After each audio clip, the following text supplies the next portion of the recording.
नमस्कार मित्रों, तो कैसे हो आप। मैं देरी के लिए माफ़ी चाहूँगा, लेकिन मैं गणित शिक्षण एग्ज़ाम 2021 के पेपर का सॉल्यूशन लेकर आ चुका हूँ आपके लिए, शॉर्ट सॉल्यूशन।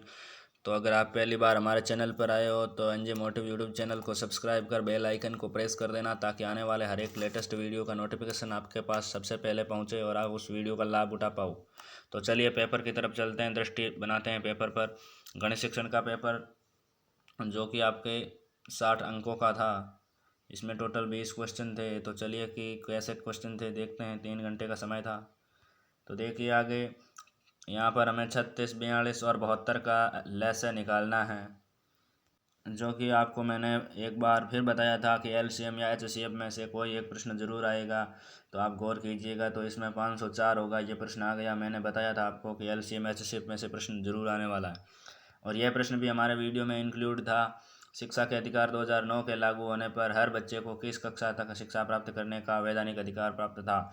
तो दोस्तों, इसमें हमने ऑप्शन बी बताया था आपको। ये ऑप्शन बी सही है। कक्षा 8 तक के बच्चों के लिए ये संवैधानिक अधिकार वैधानिक निःशुल्क शिक्षा प्राप्त करने का अधिकार देता है। मित्रों, इसमें हमने पूछा गया है कि 20 आधार वाली संख्या पद्धति कौन सी सभ्यता में थी। तो इसका भी सही उत्तर हमारे वीडियो में इंक्लूड था, ये प्रश्न भी दोस्तों। तो इसका सही उत्तर हो जाएगा माया संख्या पद्धति, ऑप्शन ए। तो आपके कितने प्रश्न सही हो रहे हैं हमें ज़रूर बताना कमेंट बॉक्स में कमेंट करके। आगे के कला शिक्षा के वीडियो भी हम आपको जल्दी प्रोवाइड करवाएंगे, तो हमारे चैनल को सब्सक्राइब करके बेल आइकन को प्रेस कर ले। इसमें देखिएगा कि ये भिन्न है, इनमें से बताना है कौन सी भिन्न के बीच कौन सा चिन्ह आएगा, बराबर का आएगा, से बड़ा का आएगा, से छोटा का आएगा। तो दोस्तों बता दूं, 2/3 और 5/7 में से ये भिन्न बड़ी हैं दोस्तों, 5/7। तो ये चिन्ह आएगा आपके से ग्रेटर देन। ए ऑप्शन सही हो जाएगा। मैंने आपको सर्वप्रथम चेताया था कि भिन्न, क्षेत्रफल, कोण, सतत विकास, ये H C F L C M ऐसे प्रश्न आने वाले हैं। एन सी एफ 2005 है, आर टी 2009 है। तो इनमें से प्रश्न आए हैं दोस्तों। तो अगला है कि राष्ट्रीय पाठ्यचर्या रूपरेखा 2005 में किस बात पर सर्वाधिक जोर दिया गया। तो इसमें जोर दिया गया कि गणित का यांत्रिक अध्ययन न करवा के गणित में बालकों को सक्रिय रखा जाए, सक्रिय भूमिका में रखा जाए। निगमन विधि, इस पर भी निगमन, आगमन, संश्लेषण, विश्लेषण पे भी मैंने ध्यान दिया था।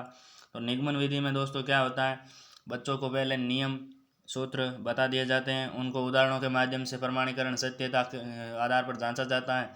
इसमें बालक को खोजी प्रवृत्ति का विकास नहीं हो पाता है। तो इस प्रश्न का उत्तर इस प्रकार लिखना था कि पहले नियम व सूत्र बता दिए जाते हैं, उनके आधार पर अनेक प्रश्नों को, उदाहरणों को हल करके उनकी सत्यता की जांच की जाती है। अगला प्रश्न है का 0.259 को प्रतिशत में लिखना है। तो दोस्तों इसका प्रतिशत हो जाएगा 25.9%। आप लिख सकते थे।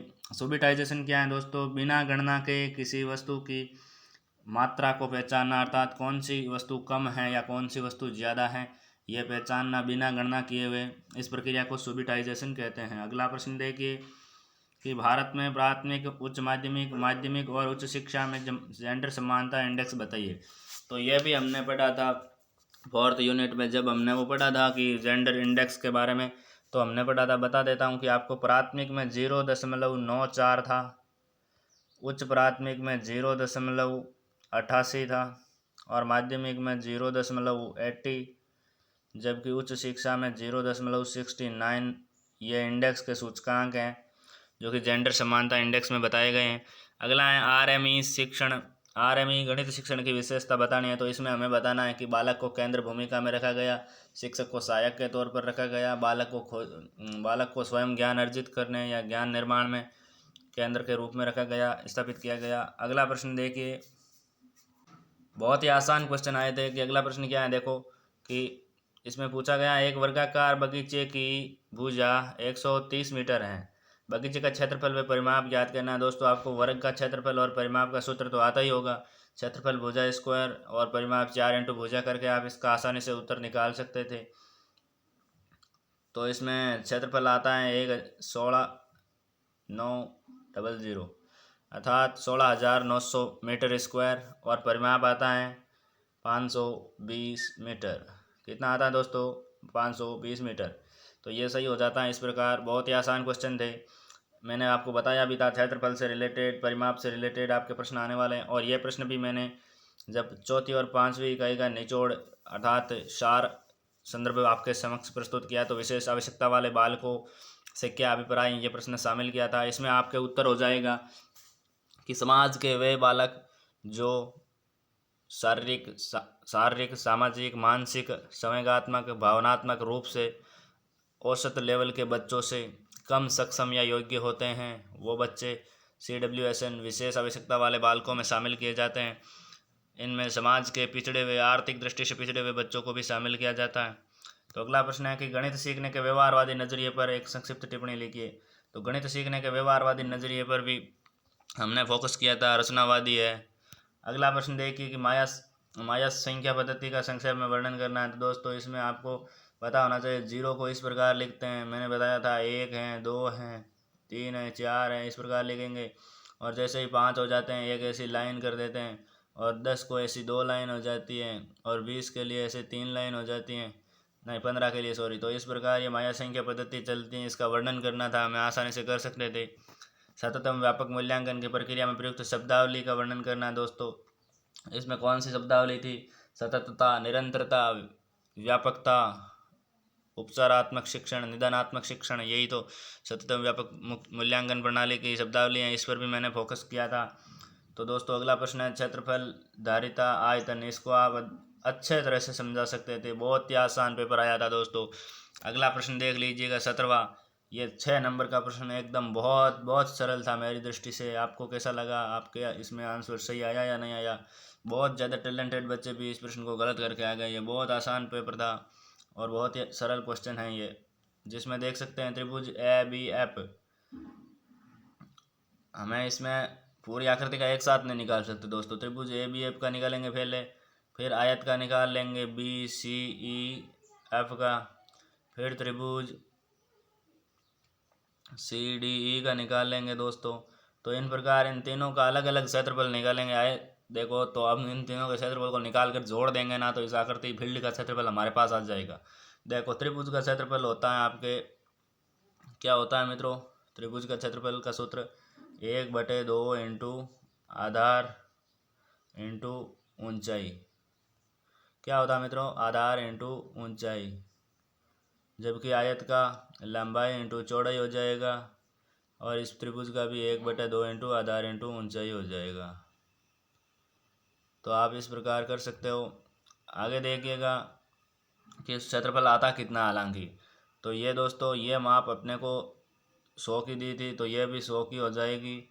ये 50 की थी, तो ये 50 की हो जाएगी। इसमें अपने को क्या चाहिए? ये हो गया लंब, ये हो गया आधार। लंबाई चौड़ाई चाहिए, तो 30 और 100 को मल्टीपल कर देंगे तो 3000 आते हैं, और सूत्र में 1/2 करना है तो इसका आधा कर देते हैं, तो 1500 आ जाएगा ऊपर वाले का क्षेत्रफल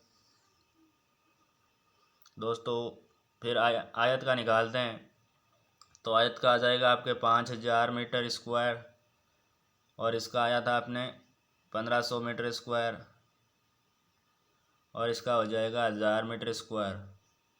तो इन तीनों को टोटल करके हम आसानी से इसका उत्तर दे सकते हैं। 1500, 1000, 2500 और 5000, 7500 इसका उत्तर आता है आपके। 7500 इसका आंसर, करेक्ट आंसर है 7500। सॉरी दोस्तों, मैंने 75,000 लिख दिए।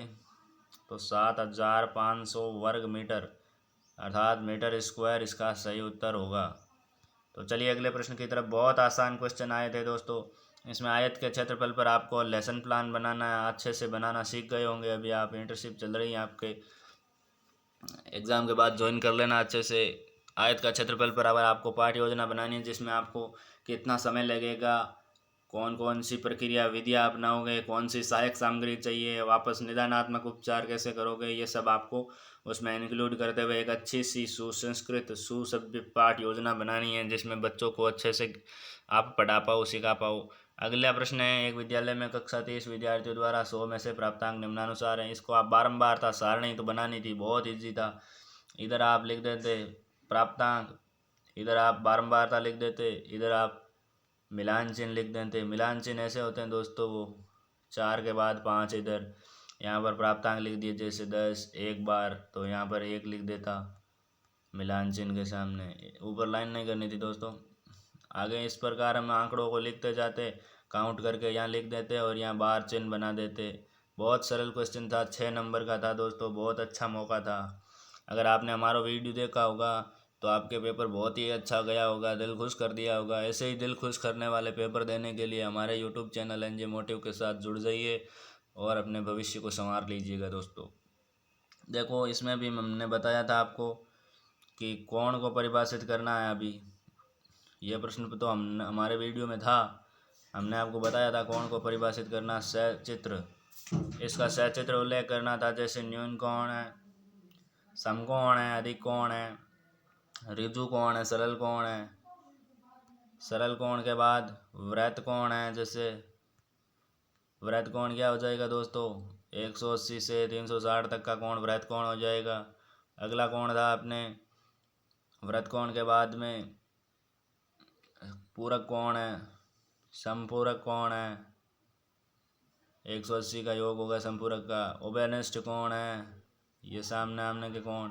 इस प्रकार सचित्र इनका वर्णन करना था। और सतत और व्यापक मूल्यांकन का अभिप्राय स्पष्ट कीजिए। और सतत और व्यापक मूल्यांकन में शिक्षकों को किन किन बातों पर ध्यान रखना चाहिए, ये सभी प्रश्न हमारे वीडियो से आए हैं दोस्तों। तो इसी प्रकार आगे भी हमारे ऊपर विश्वास बनाए रखें, स्नेह और प्रेम बनाए रखें हमारे यूट्यूब चैनल के प्रति इसी प्रकार, और अपने दोस्तों के साथ भी शेयर करें ताकि उनको भी विश्वास हो कि हमने कितना अच्छे से पढ़ाया आपको गणित शिक्षण का। और इसी प्रकार आगे के विषयों को पढ़ाने की भी कोशिश करेंगे। तो जुड़े रहिए हमारे यूट्यूब चैनल के साथ। और अगर पहली बार आए हो तो सब्सक्राइब करके बेल आइकन को प्रेस कर लेना, अगर ये जानकारी आपके लिए अच्छी हो या आप इस फील्ड से जुड़े हुए हो तो कर लेना। अगर अन्यथा नहीं, मैं नहीं कहना चाहता आपको कि आप सब्सक्राइब कीजिए। एजुकेशन से जुड़े हुए हो तो हमारे चैनल को सब्सक्राइब कर लीजिएगा ताकि आने वाले हर एक वीडियो का नोटिफिकेशन आपके पास आता रहे। और आप इसी प्रकार सपोर्ट करते रहिए, हम आपके लिए मेहनत करते रहेंगे। धन्यवाद दोस्तों।